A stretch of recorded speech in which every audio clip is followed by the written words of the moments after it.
Hi everyone, I hope you're all safe and well. Welcome to my little library in the loft. I hope you're all coping okay with lockdown. And if you're not, please make sure that you reach out and speak to somebody, whether that's friends, family, someone in your club, a coach. It's really, really important that we all can understand that there is an ear out there for us to listen to and help us through this tough time.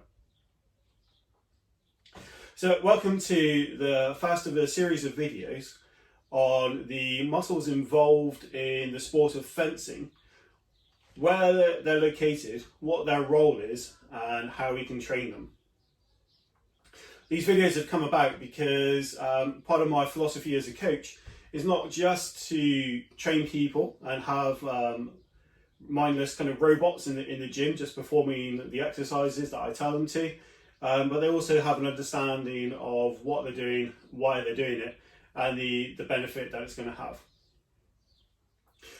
So today's video, and the first in the series, we're going to be having a quick look at the glutes.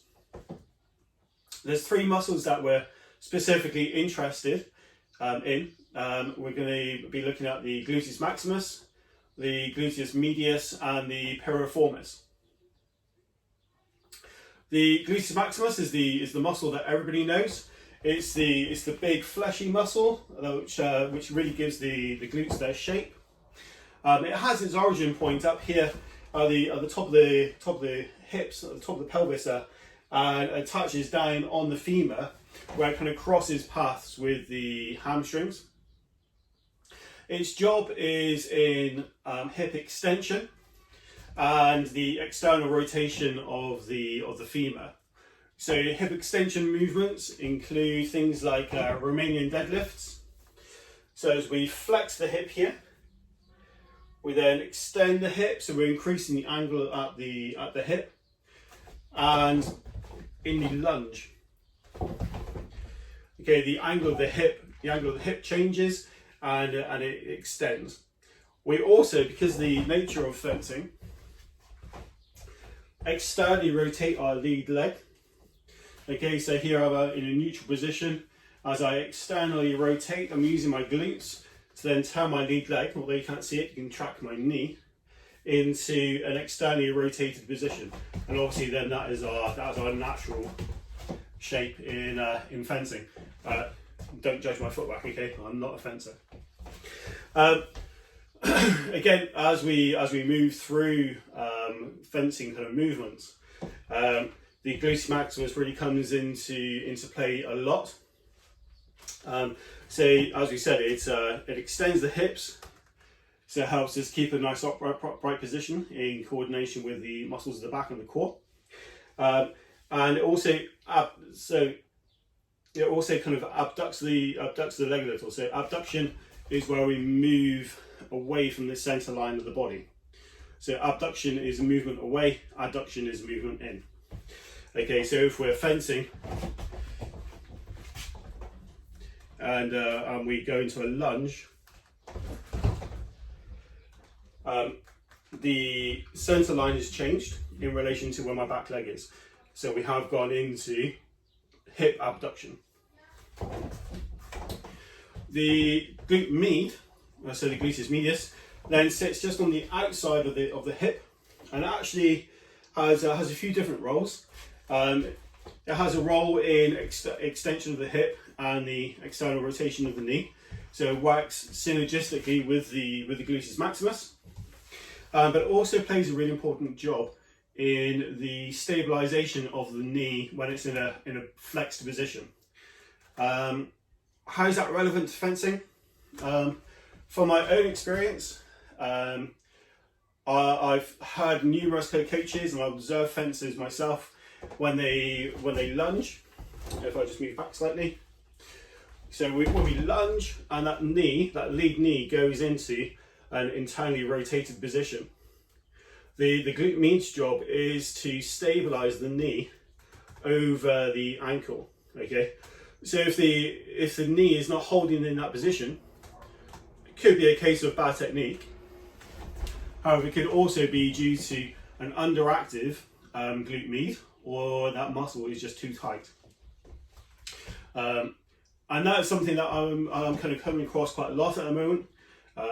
You know, we're 8 weeks or 8 or 9 weeks now into this lockdown period.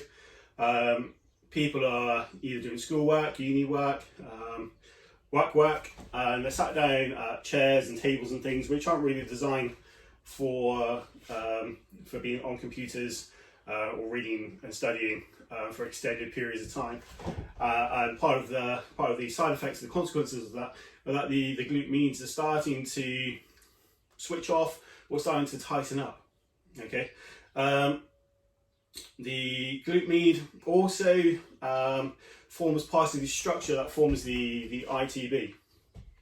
Okay, so the ITB, the iliotibial band, is made up where the glute med and the muscle with the tensor fascia latae merge together and run down the outside of the thigh and just kind of inserts the area just below the knee. If these muscles are tight, then the ITB is going to be tight as well. Okay, so everything's pulling up here.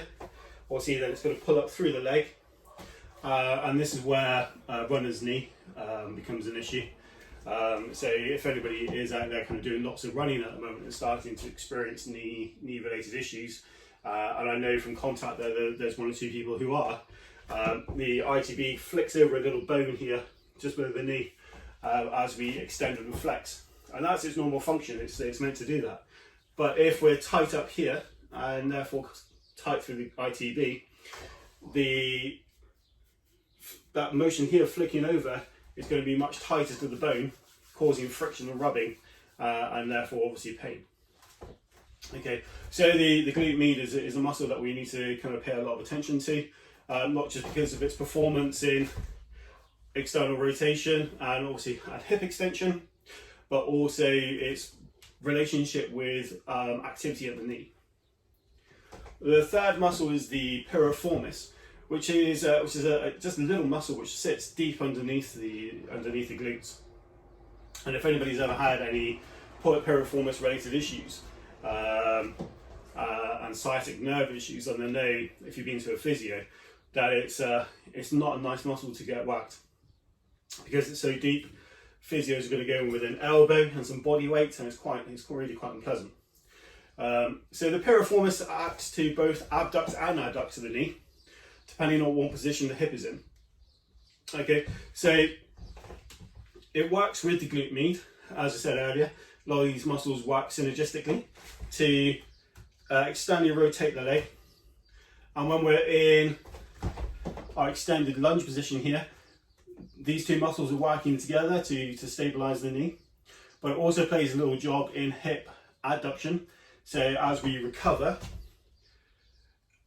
primarily we've got the quads working really hard to return us back to normal, but we have a little bit kind of pulling movement involved in the hips as well, and the piriformis is working through that movement. Just really kind of zooming in very quickly on the piriformis and its relationship with the sciatic nerve. Depending on how you developed whilst you were in the wing, the sciatic nerve either runs underneath the piriformis muscle, or it might run through it. And it goes without saying that we want to avoid as much as possible any kind of pressure on the sciatic nerve, because if anybody's had sciatic nerve issues, they can tell you it's quite debilitating. So we really need to kind of stay on top of our stretching, our mobility work, and there is a mobility hip mobility video on the Facebook page, which you can check out and have a look at, which will kind of help with maintaining kind of good movement through the hips and stopping us from seizing up. Okay, so what we're going to do is I'm going to take you through a series of exercises which we can do at home. They're all done lying on the floor, which is awesome. I'm going to show them to you as bodyweight exercises, but if you have got a mini band, I've always got a little bag of mini bands handy. So if you have got a mini band, you can wear them around the knees to add resistance to the exercise and increase the level of muscle activation. Okay, I'm encouraging people to do 3 sets of 10 of these exercises.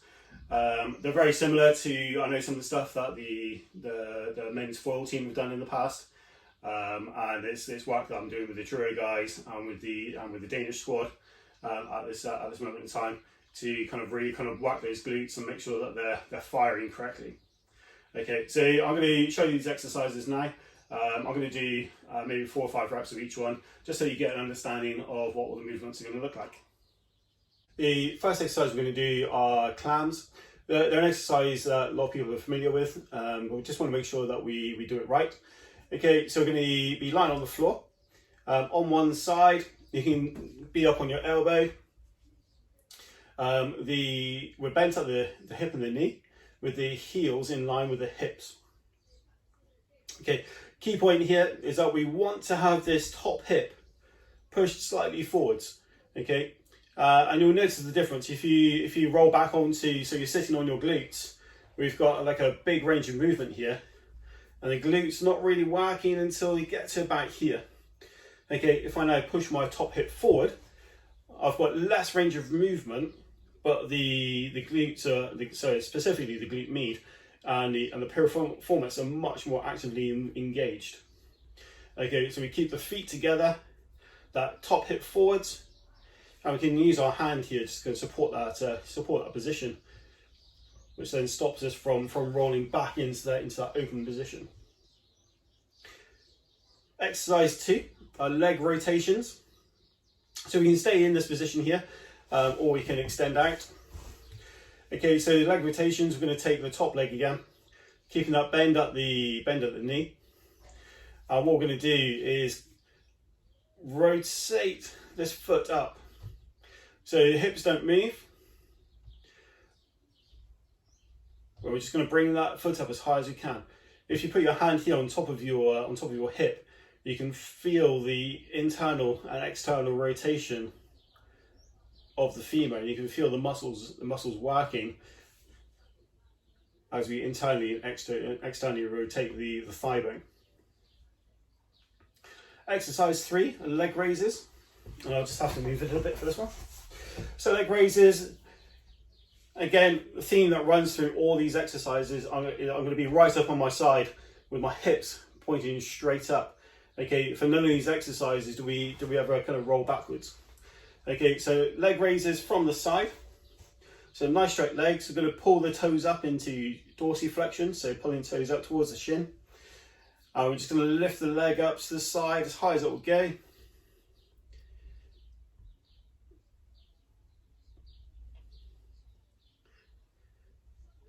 Okay, the range of movement that you've got will vary from person to person depending on length of limbs and what you've got going on in your hips. So some people, the angle of the hips are slightly different to others. Also, if you've got like a background in maybe martial arts or dancing, you may have greater range of movement through the hips. So that's the sideline leg raise. And again, we can really feel this here in these abductors as we raise the leg. Exercise number 4 is circles. So what we're going to do is going to use the point of my knee to draw circles in the air. We want these circles to be as big as we can. So here, so it's kind of like opening the gate. But because we're lying on the side here, the only structure that's working is around my hips. Okay, there's no momentum carried through from other limbs. I can't use any kind of rocking or kind of switching of engagement of the core or anything to kind of generate that movement. It's all coming from the glutes and the hip flexors. Now the next exercise is, so we're going to take the clams and we're going to make them slightly more difficult. Okay, so we're going to go with a raised clam. So to do a raised clam, we're going to lift our feet up off the floor. So not only do we make the exercise more challenging for the glutes and the piriformis, we're just going to engage the lower abs to help us maintain this position. Okay, so here we go. Keeping this top hip forwards. So using my hand to support that position. Keeping our feet together. Again, this will be quite a challenging one if you're using a resistance band. And our final one is a different type of leg extension. No, so sorry, we did leg raises. This is a leg extension. Okay, so we're going to pick the leg up to the side, and then under controlled movement, I'm going to kick up. So like a karate kick. We really want to focus on the contraction. So at the top here, as I come to full extension, I'm going to squeeze through the glutes. So you get a real full contraction of that muscle.